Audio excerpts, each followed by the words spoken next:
பெத்லகெஹமில் மரியாளுக்கும் யோசேப்பிற்கும் பிறந்தார். சிறுவயதிலேயே அவரது ஞானம் ஆசான்களை ஆச்சரியப்பட வைத்தது.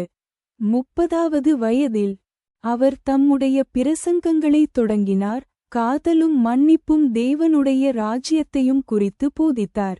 அவர் நோயாளிகளை குணமாக்கினார், பசித்தவர்களுக்கு உணவளித்தார், தண்ணீரில் நடந்து போன்ற அதிசயங்களைச் செய்தார்.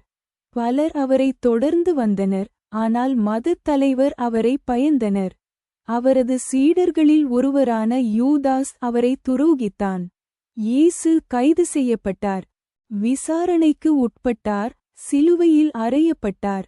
3வது நாளில் அவர் மரணத்திலிருந்து எழுந்தார், பாவத்தையும் மரணத்தையும் மீறிய வெற்றியின் அடையாளமாக.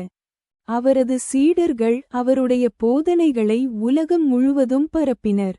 இயேசு கிறித்தவ மதத்தில் இரட்சகர் மற்றும் தேவனுடைய மகனாக நினைவுகூரப்படுகிறார்.